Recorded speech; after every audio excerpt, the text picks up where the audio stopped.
Old friends are like old memories. They always remind you of your past, and we are reminding ourselves of the past episodes from this week of Good Company for the Best of Good Company with me, Hollie Taylor.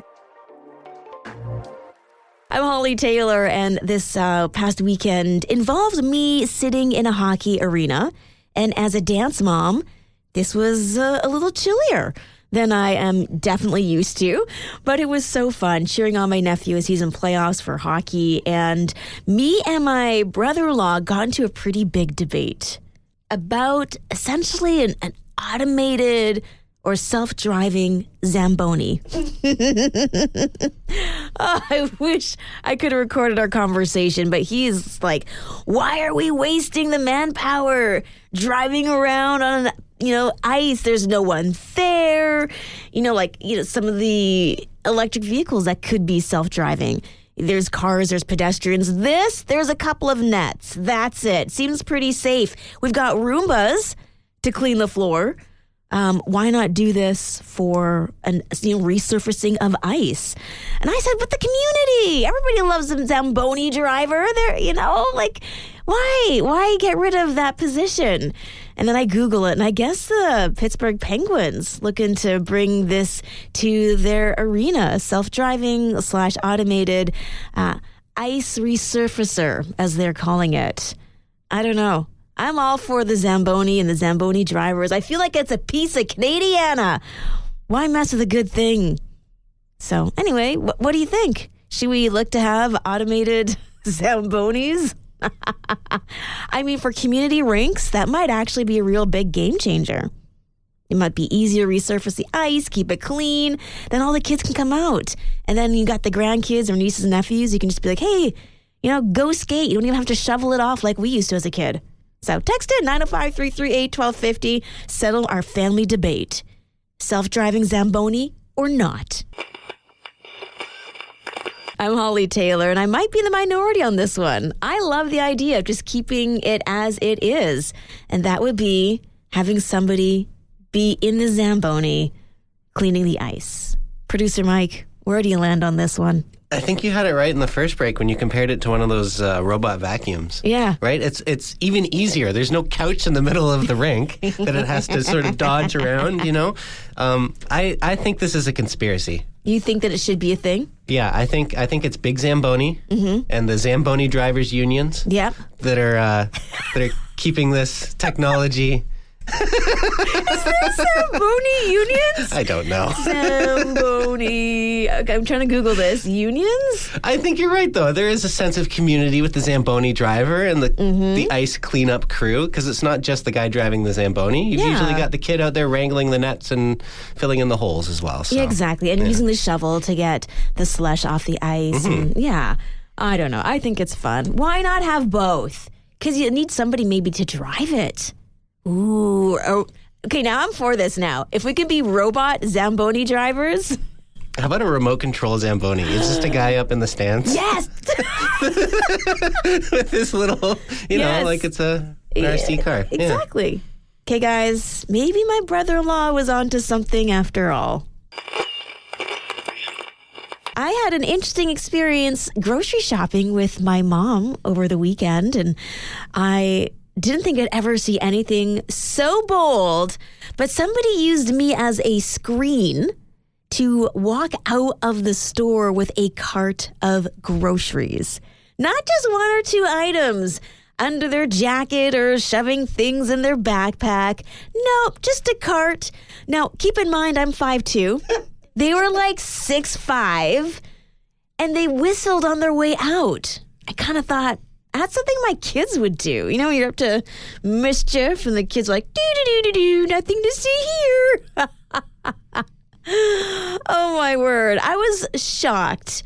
I saw him leaving, and I said, excuse me, that guy's leaving without paying for his groceries. So I was that person. I wasn't quiet about it, just because I was in such shock. The alarm went off as he tried to exit the building, and they took the groceries from him. But I just thought that's kind of sad. He really needed groceries. And this is where we're at right now. Huge increase in shoplifters, though, not just at grocery stores, at all kinds of places. And there's actually a place in Michigan where the judge ordered some shoplifters to offer a free car wash as their sentence. They had to do community hours. Can you imagine? The judge is like, community hours. You, my friends, are washing cars. Now, a senior judge threw that out and gave them different community service jobs, but kind of an interesting way of dealing with shoplifters. Can you imagine? Get your car washed for free. We shoplifted at store XYZ. Oh, man.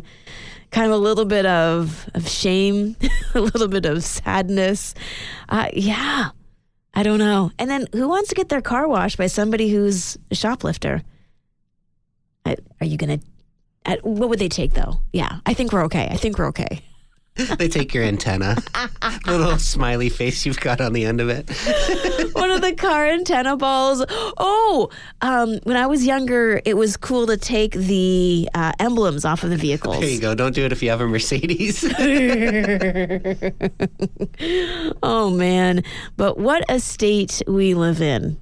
So, I don't know. Like, what would be a sentence of community service that would really, like, bring home that point? Anyway, creative ways of teaching lessons. Sometimes it is in the act of service that we realize where we've gone wrong. Maybe a teacher or a mentor did an exercise with you, and it is a lesson you will never forget. What is it? 905-338-1250. I'm Hollie Taylor, and it can be challenging to be motivated. I find Wednesday that more challenging day to do so. Either I'm super motivated and I get it all done before the weekend, or I just keep thinking, I've got 2 more days. It's Wednesday. So if you are trying to take the better approach of just being consistent and working your way through that to-do list, what are things that you can do to help keep taking those away? Well, actually, setting up little ways of motivating yourself can actually be easier than what we think. I mean, again, we've talked about the act of doing can help create that motivation, but sometimes you need some incentive. So maybe it's cleaning your house and you've got people coming over on Sunday afternoon. That's your motivation to get the cleaning done, right? But what if no one's coming over? What do? Sometimes just getting it done is the best thing. So one foot in front of the other, but I do prefer the idea of incorporating challenges into your day. So when we had commercials, that was the best. How much can you do during this commercial break? And then you would try to vacuum as much as you could. So now that we don't have that same kind of way of doing things, I still try to find ways like, I'm going to work hard until the clock reads 11:11, or I just put these arbitrary time frames, and it helps me just really have some shorter periods of intense time getting stuff done, and then I can relax for a bit. So I don't know, maybe you've got some tactics as well to help you be productive. You trick yourself into making it into a game. I don't know, whatever it is, we'd love to hear your ideas. Well, obviously the theme today is spring because it's here and it's exciting to see new life. Love the spring, but I actually love the fall more as things slow down and it sounds morbid, but start to die, because then I get a chance to see just the rawness of our life. But when it comes to cleaning, we talk about the things we can clean, but what can we clean out of our life? And I could say, 6 ways to spring clean your life, but I actually want to focus in on one, because this, I think, for me, is what happens with the whole time suck. Like, there's a gazillion things I want to do, and I don't want to say no to anything, really. So here we go. If you want to audit your time, track how you spend your time for 1 week. Then highlight the activities that drain your energy versus give you that little bit of an energy boost, and then time to edit. Now, unfortunately, probably the one I'd highlight the most as the time and joy suck would be coming into work. If it's more the commute, if I could just teleport here, that would be amazing.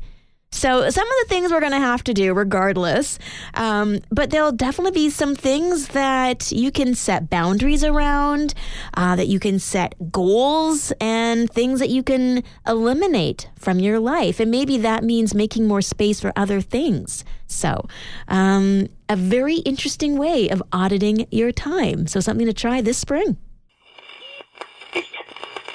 I love stories like this, seeing people going outside of their comfort zone, or in maybe this case, it was someone going back inside their comfort zone, as this is a story of a security guard who loves his job, but previously was a workaholic and was having a hard time creating a balance in his life. So he leaves the corporate business world, starts looking after his senior parents, and takes a side job on as a security guard for a local kindergarten. But even before that, he had an artistic side. He loved to dance. And so he's now brushed off those dancing shoes, if you will, all for one good reason. A little girl. Her nickname's Little Peach. In tears, her mom was late for school pickup. And as a little 5-year-old, I mean, that can be devastating. All your friends are gone and you're just there. So security guard Lou saw the tears and thought, I know what I can do. At that, dusts off those shoes, walks the little girl, picks her up, and they start to waltz. He did not want the mom to come and pick up Little Peach in tears. And she did not. By the time she arrived, Little Peach was laughing and smiling and had such joy in her face. So I love that. Just a security guard seeing a need and being there to make sure that that little girl had the opportunity to have a fun time waiting for her mom, not just a time sitting in tears. Well, that's a wrap. Those are our favorite memories from this past week. Join me for more Good Company live every weekday from 4:30 till 6 p.m. here on Joy Radio. Oh, and don't forget, you can also catch up by subscribing to our Joy Radio podcast. If you'd like to join in on the conversation, text 905-338-1250. Thanks for listening. We'll see you on Monday.